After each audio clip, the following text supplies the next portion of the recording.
Okay, today we'd like to talk to you a little bit about the UBC Cloud Innovation Center. We refer to it as CIC, and I know some of you are here from Ottawa, and for you, the letters CIC mean something very different than cloud innovation. But that's what we mean when we talk about the CIC. Oh, this is not our presentation.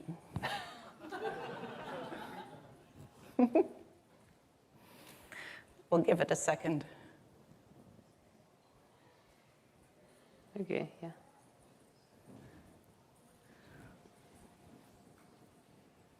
So how many are local? How many of you have traveled from other places in Ontario? Okay, anybody from outside of Ontario? Where are you from? Quebec. And that's just across the river. Just across the river, yeah. And the folks at the back too, from Quebec? No, these are my family members that I asked to come and clap for me. Thank you, guys. There you go, see? Let me just get ahead, sorry, Marianne. That's okay. So first of all, let's do a bit of introductions. So again, Marianne, you please. Okay, first. so my name is Marianne Schroeder, and I work for the University of British Columbia. I'm a very long-time UBC employee and have had the privilege of having many careers at UBC. And this is my latest and probably my last. So Arthur, I'm a solution architect. I've been with AWS for 6 years. We have been at the Cloud Innovation Center for 2.5 years, almost 3 years. 2.5. Yes, yep. Since its inception. So that's a public and private partnership that we established recently with the Cloud Innovation program. We are fortunate enough to work with several public sector customers, mostly healthcare projects. We're going to showcase some of those here today. Want to talk about how the CIC really works? Sure. So we'll just do the first few introductory slides, and then we'll get going. So the CIC came out of a conversation that we had at our campus about teaching and learning and using technology to enhance teaching. And that was in 2018. And the idea for the Cloud Innovation Center came out of that session. We had invited faculty, students, and industry leaders to present on what they thought the future of education ought to be. So we announced the CIC in July of 2019 at the AWS Imagine conference in Seattle, and we opened as planned in January of 2020. And what happened after that? We all got sent home. So we've been very much a virtual organization. The CIC is, as Arthur said, a collaboration between the two organizations. AWS provisions 3 FTE into the CIC and a whole bunch of cloud credits. UBC also contributes a little bit more than 3 FTE staff and also space for the organization. And we hire students through typically co-op programs, work integrated learning, to work on the challenges that we'll talk about with you today. And some of these students are second-year students. Some of them are, of course, more advanced than that. We hire students in engineering, in computer science, and about 25% of our students are arts students. And our arts students learn how to manage projects, write the communication, and in fact, they learn a lot about technology, and several of them have gone on to careers in technology as a result of their experience. Now, of course, we would expect that the students, the tech students that we hire would go on to careers in technology, and indeed they do, and get very good jobs right out of university, many of them at AWS in Vancouver. They learn a lot from the experience that they have. Yeah, important to say, when they join the Cloud Innovation Center, they know nothing about the cloud. So we have a ramp-up program where we coach them and they learn, and they really amazes us with the sophisticated prototypes they developed. I'm talking about undergraduate students that are about to go to the market that sometimes deliver better than I've seen people delivering in real world. It also helps to showcase, I had some PhD students from computer science. And then when they do machine learning exercises, typically they do with like a public data sets that typically well-rounded, so no much glitches, not super balanced. And then you go to the real world. You get unbalanced data sets. We get like a data that's not really ready to go to machine learning. And that's when they learn, like a real world challenge is totally different what they see typically at school. So it's a great partnership. So we've talked about all of these things, with one exception, and that is we build working prototypes. So our students build working prototypes. They have to learn how to write the documentation. They need to create a prototype that is one-click deployment, which is a very big learning curve for them. And we publish all of the results typically using the MIT license, sometimes the Apache license, but everything that we do in the KIC is published as open source, which means that any member of the community can pick it up and take it further. Okay, so I won't spend too much time on this. This is the UBC KIC mission. This is the process. So as Artur said, we have a number of health authorities that come and present challenges, but we also have members of the community. We have not-for-profits, charities. We have UBC faculty or departments. Anyone can submit a challenge. As long as they understand we're going to publish it as open source, that's the only thing. And our theme is in the area of community health and well-being.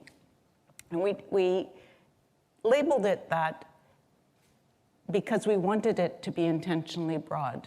And it came out of an analysis of all of the research that was currently being done at UBC in the area of sustainability, in the areas of healthcare, in the area of mental health. And so that's why we chose that theme. So then using the Amazon working backwards process, we assist our challenge sponsors to refine the challenge. And then we form a team.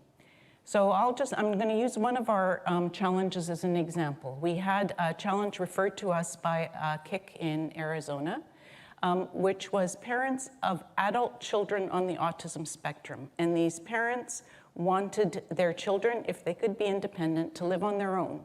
But in order to do that, they needed to make sure that they were safe.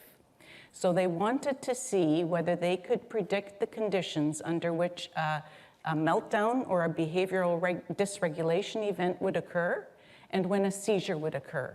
And in people who are on the autism spectrum, that's a very individual thing. So they've been collecting data in notebooks and filing them away. And of course, that data is completely not available for analysis. And they wanted some more opportunity to collect that data in a frictionless way, to use their term. So in forming the team, we went to the local community, and we went to an organization that supports parents of children on the autism spectrum. And then I also went to the UBC community and looked to see which faculty members are doing research in this space. And so we formed a team with people with various expertise in order to do this challenge. Now, we're not going to talk about this challenge specifically today, but you can read about it on our website. So we identify a solution using the working backwards process, we create the prototype, and then we work with people to give them some opportunities for pathways for production. So we might suggest that they use a partner, an AWS partner, or they might go through the innovation process that's available for them at UBC. So in the last 2.5 years, these are our stats, 26 projects have been completed despite the pandemic, and the others are there. Okay, so here's the first project that we want to talk about, and it is around heart failure. So in Vancouver, we have two primary health authorities, the Vancouver Coastal Health and Providence Healthcare, and the latter represents the hospitals that are affiliated with the Catholic Church. And most specialists in the Vancouver area work at both hospitals, and this is particularly true of cardiologists. St. Paul's, which is one of the Providence Healthcare hospitals, is very well known for its cardiology program. For quality assurance purposes, both health authorities had collected data on patients with a primary diagnosis of heart failure, and they'd done that over about 2 years, starting in 2018. So the data that they collected included any comorbidities, medication, length of stay during the initial admission, any therapies that had been engaged in, as well as subsequent unplanned hospitalizations over the 2-year period. And what the cardiologist was very interested in doing is to determine whether the machine learning model could predict future risk based on the individual patient data. And I'll turn it over to Arthur for talk about the solutions. All right. So when they come to us, I must be honest that my first reaction was, no, I'm not going to do it. And then people who know me know that I actually say it right on the face. And then the reason was they manually collected data. So manually collected data is not always accurate. The data was super unbalanced. So a lot of the fields were like a blank. And then I go how come I can work like a machine learning model for you with this data set? And then we discuss, and we gathered the team, and then I found some brilliant students in the computer science. So let's derive some of the fields.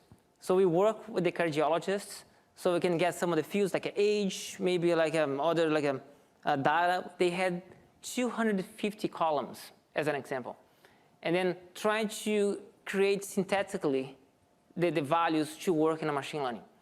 And then we successfully did it. And then the next stage was, okay, now let's process it, but guess what?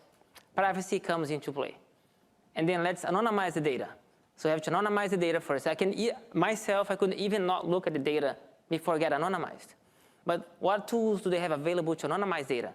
So when you get to healthcare, you get all those nuances, and then have to help them to move the needle, to get something tangible. Guys, we're trying to make this world a better place. So try to stop put so many gates in front of us. And then, okay, we anonymize the data. Now, let's get an agreement so I can also now can look at the data. When I can finally look at the data, and then, okay, let's explore what can be done. So I'm not going to explore the confusion matrix that I have in here. So what we have done, we explore different models for categorization. So in different models to see how they would react. So that's why I have the confusion model.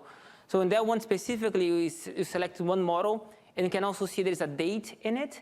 So the discharge patients, we had a 60 days, 30 days, and then we work in the data set in the model to see what would be the closest one for us. So it was more an experiment exercise. So the physicians could understand it's feasible, it's possible. Machine learning for most of the people, it's magic. But it's really hard work. So have to work in the data set, have to work in the model, find the right model, and then tune this model to be accurate. So that's what showcased to them. And this is the exercise that we have done. Different models we worked with different dates and tried to come up with, okay, that was the one that worked better. Use the one with the 70.27. So that was the closest that we got, 70% of accuracy. And the reason was, remember, we worked with synthetic data, which is not always the best case. So now I have a case to talk to the physicians, even the health authorities, to let's try to get this data automatically instead of just manually collected. We can actually save patients' lives with this exercise. Next challenge. So this is about an organization called See Around Us, and it is an international organization located at UBC, and it acts as a critical resource to assess the impact of fisheries on marine environments. So they've been collecting fisheries-related information from every maritime country for the last 50 years. So you can imagine what kind of data set that is. The data is used by governments. It's used by NGOs, including the UN, to make decisions, as well as researchers, university researchers, grad students who are doing research in this space download the data. So what was happening for this organization was the complex data queries on their website were crashing it constantly. And so they needed to find a way to make that data available to people without all of that negative UX. Okay, so, and then in phase 2, we did 2 phases for this project. They wanted to broaden the impact of geospatial functionality and include more filtering options to offload requests for very particular complex data queries that the staff had to specifically do for researchers or governments. This project is a great example how working backwards works great for any solution you have in front of you. So as Marianne explained to you, all you have heard was my website's crashing, right? So, and then if you go and tell me I need a solution because my website's crashing, I say, no, don't talk to me. So I don't do websites. But then let's work backwards. What's going on? So researchers actually often go to see around us asking for like a raw data. And they go, oh, really? So the website's not working, but it's not really the website. So researchers need data. Tell me more about it. What are they asking you for? And then they start explaining what they're asking for and what are they doing with this data? Or they're doing any type of analysis. Tell me the analysis. And they show all the analysis they typically do. I say, okay, why don't you offer them the exactly same thing they ask you to do? So why not create a Jupyter notebook and then access the data, the subset of the data you're currently giving to them all the time? So that was the exercise that we did, like working backwards to the customer. And we came up with an elegant and simple solution for them. So they have a database in Postgres. So we exported everything to S3, Amazon S3. And then when it's sitting on Amazon S3, we have no idea what the tables would look like. So we use another services called AWS Glue to crawl the data and then extract all the schema from the tables we had exported from the database. So okay, now I know the schema, I know the tables, but I have no idea what am I looking at because that's their data, not my data. So then together, we came up with a query, like a sophisticated, not only one, but like several sophisticated queries that exported a subset of data. And then we use Athena, which is a serverless SQL query engine that we have on AWS. And then when exported all this data to like a CSV file type, we put in CloudFront. So CloudFront, the Amazon CloudFront, it's a CDN, Content Delivery Network, that would allow anyone in the world to access this data in the CSV format using Jupyter Notebook. So that's like in more detail how we have done it. And then CloudFront, Jupyter connects to it, and then I can run all my cells, like using a Python, the libraries, and then actually came up with really cool visualizations. This is one example of the visualizations we came up with. We can look at exclusive economic zones or large marine ecosystems. So I have no idea what I'm talking about, but that's what they use in the geolocation in their database. So that's how they define it. And then when you see the highlighting area in the chart, that's what actually they're looking for. So this is what, when a researcher is looking for fisheries information, they go to a specific country, look at the marine coast, like using the geoposition, and get the information by just like a hover over into the map. So it was a very cool project. We were also lucky enough to have this data now exported to the open data on AWS. So if you go to the open data, this data is made available to everyone that can want to access it. Even the Jupyter notebooks that we have developed, it's all open source. And they have reduced, like you see around us, by 80% the requests they have received for data. So we actually right on track to like, this is what researchers wanted to see. It's flexible, and also they can do their own like visualizations if they want to. We did a similar project based on Stats Canada data with this similar type of visualizations as well. Okay, so this is another project we did for Vancouver Coastal Health, and it relates to booking MRIs. So I don't know how many of you have had to book an MRI, but typically it takes quite long to get it. It depends on what the health condition is. and also whether there's a need for contrast. So contrast is typically a drug that's injected that, that is required to see kind of what the health condition is. So wait times can vary very dramatically. And we have this organization called the Central Intake Office. For those of us who work in higher ed, CIO means something else. But the Central Intake Office was tasked with distributing 10,000 requisitions to 11 different sites. Okay, so what would happen? They needed the current intake form process requires physicians or ordering providers to manually complete a piece of paper and fax it in or email it in. And then someone at the Central Intake Office would look at it and then send it to one of the 11 sites. And then a radiologist would look at it and determine what the priority value was for that particular request. So for example, if someone had a stroke, they would need an MRI within a couple of hours. But if someone had another injury, that it might take, someone was telling me last night, they had a slipped disc and it took a year or so for them to get the MRI. So the challenge was that the radiologists sometimes made decisions that the Central Intake Office didn't expect.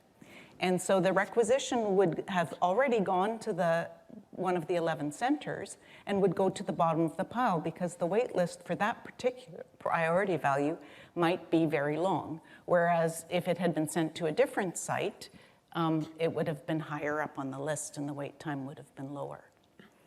So we needed a way to make it more efficient. And then we did. One of the things I like this project, and don't get me wrong, like every time I go to a meeting and someone throws like an AI to me, I say, please, no.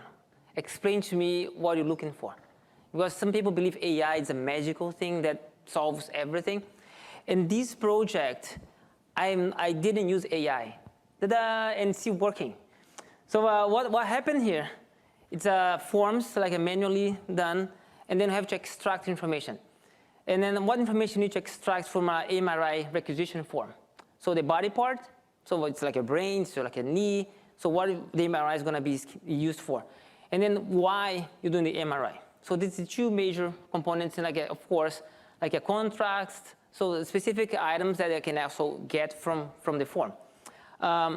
And for that, we use Amazon Comprehend Medical, which is a great services to extract medical information, like body parts, medication, anything that I need to assess for this form. I also come to know that like Postgres has a great natural language processing capability. So I combine them together.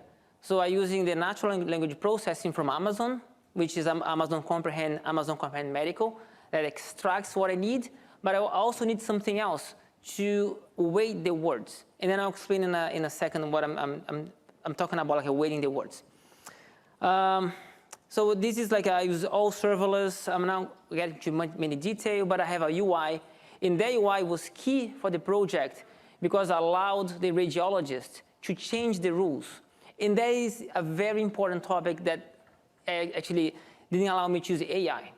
So because those rules need to be adapted as they learn, as they need to improve the MRI prioritization like a tool.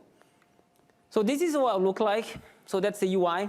As you can see, I have the rules. I have the information. I have the body part that we extracted, and the priority. So P2, P1 is highest priority. P4, am I going to wait a year? I'm just kidding. But I'm going to wait a bit to get your MRI done. And then I have the words. So if you see like lymphoma, a query is a P3, so that rule came all from the radiologists. And then I also have to implement something else as we learn, as we was talking to the physicians. Spell checker. Of course, physicians sometimes they misspell some words. So I have to fix the words because when you send to a natural language processing, it won't understand. So I have a spell checker embedded into the system. word weights. So sometimes when in the form, I'm going to say something, it's as acute, and then like a acute pain, and then acute pain, I also can also write acute something else. So what is the weight that I'm going to assess? So there is in the UI, I can define specific words that have more weight than others. So they prioritize a specific rule to be picked. Conjunctions, that's a funny one. So physicians, whenever they write, so they don't write like a right knee, they write R knee, or left knee, L knee, a question mark for query. So we have like all those like rules to read whatever they wrote in the form and expand it, so the natural language processing can actually process the words. So it goes back to like a work in the real world. Like when you get a perfect data set, you don't have to prepare the data set. So in this case, you have to expand every word that we saw in the form. And synonyms. So the way we write is differently, but for natural language processing, you try to make it standard. So if you say ongoing, people say, who had the example? Chronic? Chronic, yes. So then you try to, okay, whenever I see ongoing, I'm going to replace for chronic. So that was like a huge exercise, like this entire solution. And the good news is they're going to put in production. They did a clinical trial. The radiologists loved it because now is a way that everyone can see the rules in a standard way. Because before, every hospital would have, depending on the radiologist, would have a different way to gauge the prioritization. Now it's a standard way that everyone can see it, can look at the rules and see what the rules tell them. That's an example of the exercise of us doing submission of MRI booking. Okay. Open source AI model. Okay, so this time we did use AI for COVID-19 CT diagnostics. So this project came to us very early in January 2020, and it's been going on all these 2.5 years at various stages. Somebody has an alarm. Okay, so the idea was to develop some models to assist physicians, typically radiologists, with diagnosing COVID and providing them information that would assist in decisions about treatment. The data sets were collected actually using the AWS network and other places. People had lots of connections all over the world. They came from Wuhan, from Italy, from South Korea, and from Canada, and totaled more than 3,000 studies. But here's the challenge. They didn't all use the same CT machines or same kind of machines. So the slices were of varying thickness and of varying quality. Okay, so that caused us some initial challenges. And then we needed to, of course, work with de-identified data sets. So we used a Vancouver-based solution to de-identify the information that was contained in the CT scan. Okay, so annotations. So the first thing they had to do was they had to determine the total lung volume. And how do you do that? Well, you have to look at the CT scans, which are in slices, of course, and you have to actually determine what is lung and what is other kind of tissue if you're trying to calculate the percent of well-aerated lung, right? And so we thought a little bit about who would be the best type of person to do this. And so we hired UBC medical students who had taken anatomy classes. And so they actually looked at all of the CT scans and they outlined the area of the lung. And then they needed to look at opacity segmentation. So this required actual radiologists and some residents and some fellows. And they had to classify the intrinsic patterns. So there were about 4 different patterns that were clinically relevant that they needed to classify. And then there had to be some, kind of ground truthing, because you need to make sure that one person is judging this to be ground glass and another person would also judge this to be ground glass in the lung, for example. So it was a very, very complex process to annotate. And of course, we needed medical professionals to do that. This is right at the beginning of COVID. They were up to their eyeballs in other things. So it really was a challenge. But we got there. And I'll just say before Archer talks about the solution, that this is now, we're working on a clinical study to determine efficacy for this. It was very intense. I must tell you, it was very intense. Receiving the data, talking to radiologists, we learned so much. Like I didn't even know what like opacity ground glass would be like in a lung, kind of scary. But even when you do annotation in a CT scan, you have to remember it's a 3D image. So and then when you do annotation in an X-ray, I did an X-ray machine learning before. In a way, it's easy because it's just one picture. In a CT scan, the student has to flow the CT, which is again 3D model, and annotate in 3D. So it requires us to actually acquire specialized tools to do the CT annotation. So otherwise, you won't be able to execute the model. And then we execute the model using a ResNet. I won't actually talk much about the model. It's open source. It's in our website if you want to see it. We're doing a round 3 of this model. We went to clinical trial. Physicians gave us some feedback. So we're now doing annotation all over again. It's always annotation to see if we can get a better performance. But the question also was, how can we democratize a model? Because, okay, you have a model running. So what? Now we have to have people using it. So this is one of the ways you can democratize a model. So the way we have done here, there's a UI. In that UI, there's an option for you to submit your CT scan, or it may be in bulk. And then because you work in different models, you can even select which model you wanted to execute your like a CT scans against. But in order to be cost efficient, we wouldn't have like a machine learning, like a GPU machine running all the time, because that would be not great for us, like especially like with the credits.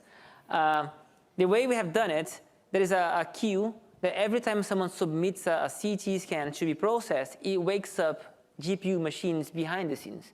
And the GPU machines receives the model, the CT scans, process the model, sends back the results to S3, and then now we can visualize them.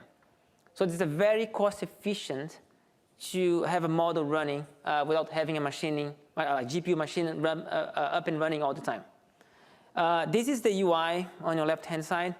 And this is how the radiologist can see it, or even like a researcher who wants to see the model execution, like against the CT scan. It was pretty well done by the team that we have. Now it's now working on the version 3, so we can have like a version 3 option in the UI, so you can see the results and compare them once you submit them. Okay, Ceratus. So you heard very little bit about this if you went to the keynote today. So Ceratus is a project that we've also been working on since the beginning of the pandemic. And this was one where a postdoc who was working for the BC Cancer Agency decided to switch what they were doing. So, there are over about 100 million types of viruses. And despite dramatic advances over the centuries, the 1918 Spanish flu, AIDS, SARS, Ebola, and now COVID-19 have significantly impacted us, right? And so the idea was that if we could do some of the work ahead of time, we'd be more prepared for when the next pandemic comes. So this is an open science project. Our researcher gathered a team, which was an international team. And for those of you who are in the academic space, they got a publication in Nature, which is kind of the holy grail. But they identified, they read through 20 million gigabytes of publicly available gene sequences from 5.7 million biological samples, from everything from ice core samples to animal dung. Okay, so they weren't just focused on humans here. And what they were looking for was a specific gene that indicated the presence of an RNA virus. Yeah, crazy project to me. I'm not a bioinformatic person. And then I learned so much. It's a, and then what stays with me is like Artem, who is the leader researcher, like a genius person, relentless. Yes. So they published everything as an open source. We helped like providing guidance, sometimes challenging them to, are you doing the right thing that way? And we worked in a very detailed manner. So I'll give you an example. We had to do an alignment of a genome sequence. And then it seems I know what I'm talking about, but I do not know what I'm talking about. But alignment was very, very, like, it has to be very fast. And then we worked with the developer of this open source tool to see how he could write in the memory in the CPU level so it can be quicker, so they can process more sequences faster. So that's how deep they went to process those DNAs and RNAs. Their architecture was very intrigued in the beginning. They're using S3 for everything.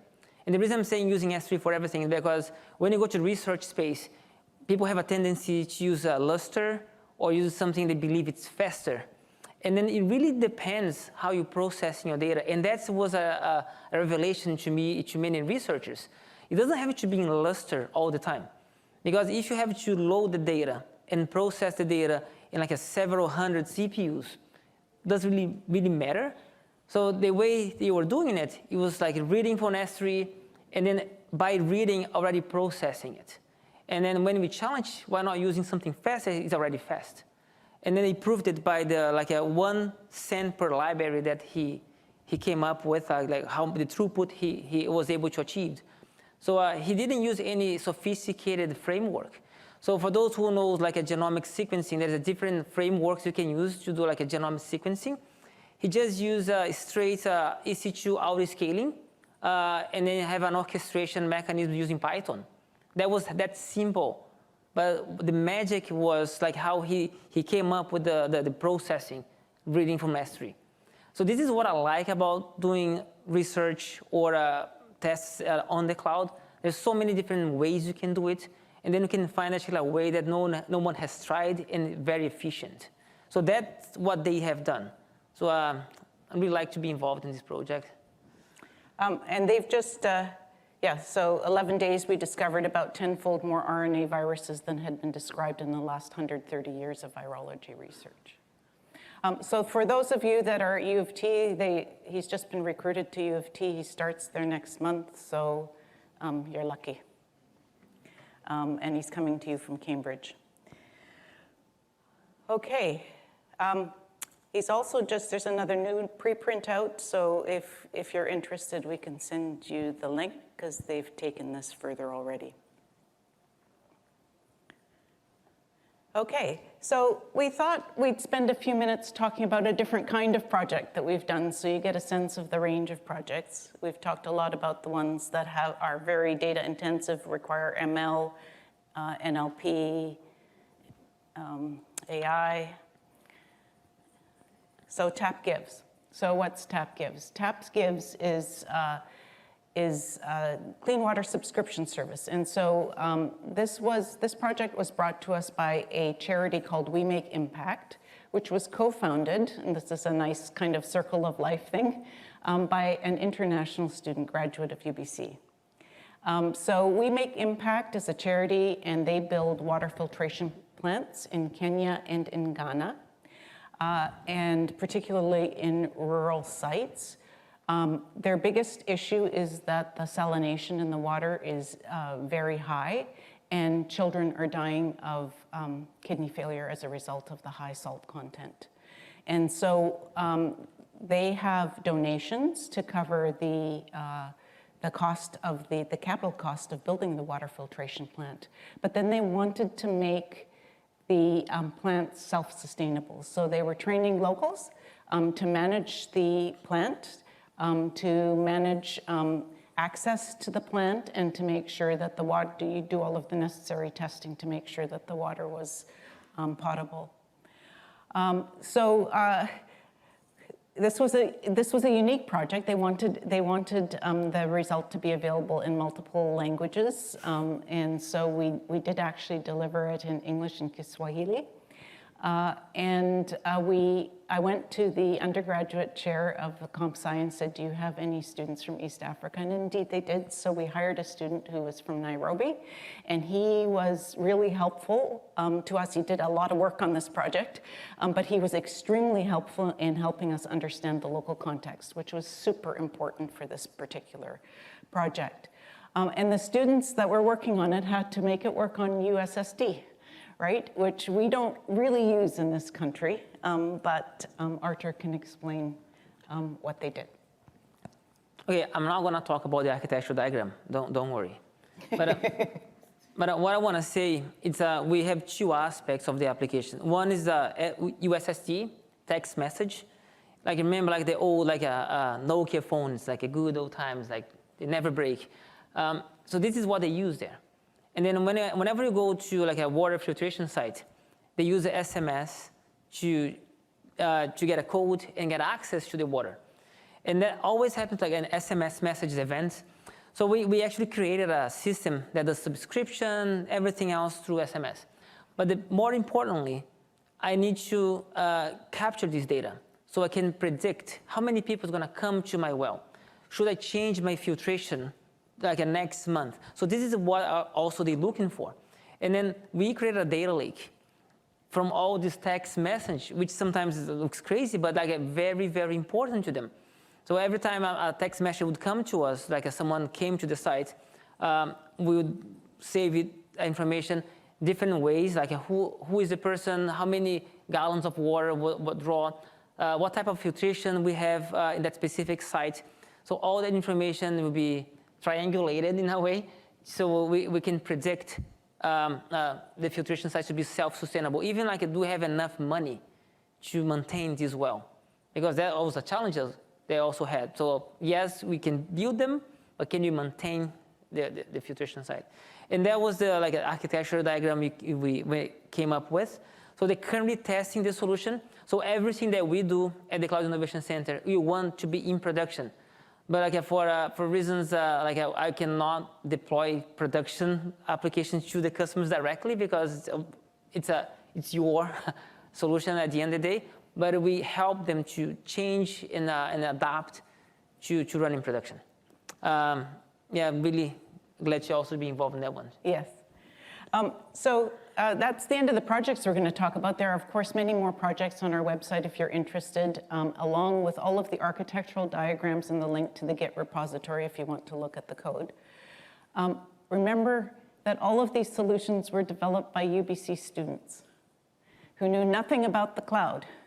And they did it in a relatively short period of time. Typically, our projects are done in 13, 26-week cycles to accommodate the academic term. Some of them are a bit shorter, some of them are more complex and are a bit longer. But yes, so that's what we wanted to talk to you about. And do we have time for any questions? You have 4 minutes. Okay. Does anyone have any questions for us? And I can take around the mic for 4 minutes. Yeah. How did you actually get the students ready for this? What kind of introduction to the services that are available and how do they use them? Just curious about the teaching and learning part. I have like a workshop that I have aligned to them.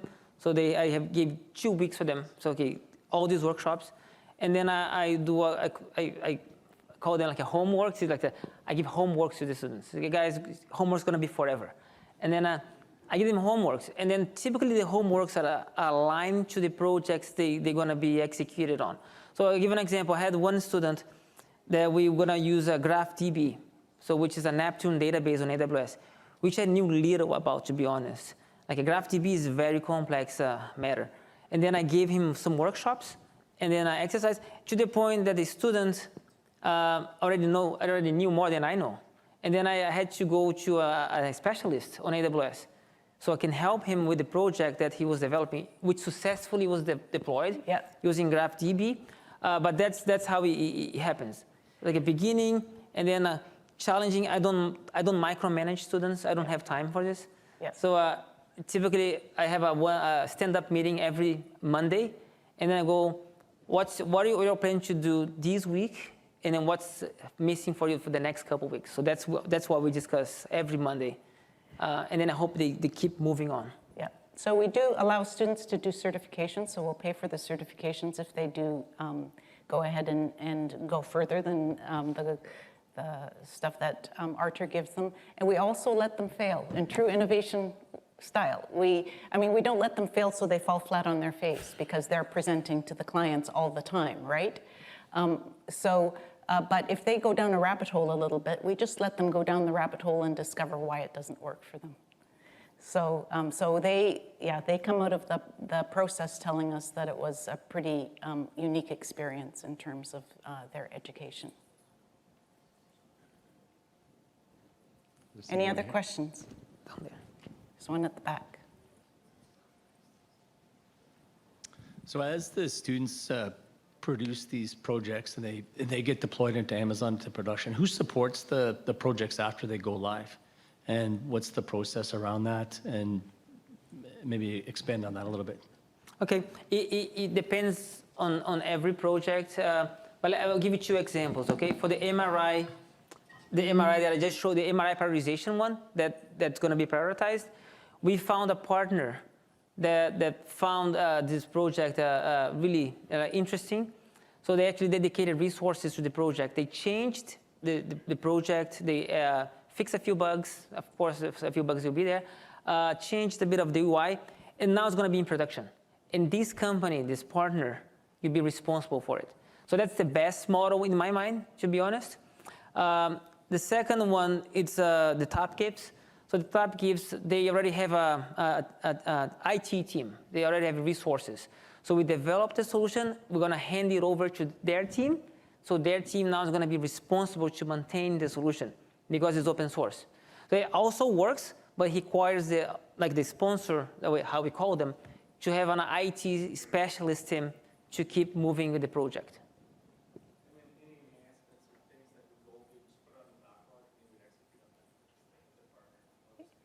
Sorry?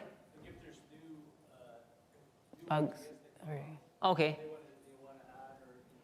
It actually happened. The MRI project, they introduced something new to the execution, like to the processing.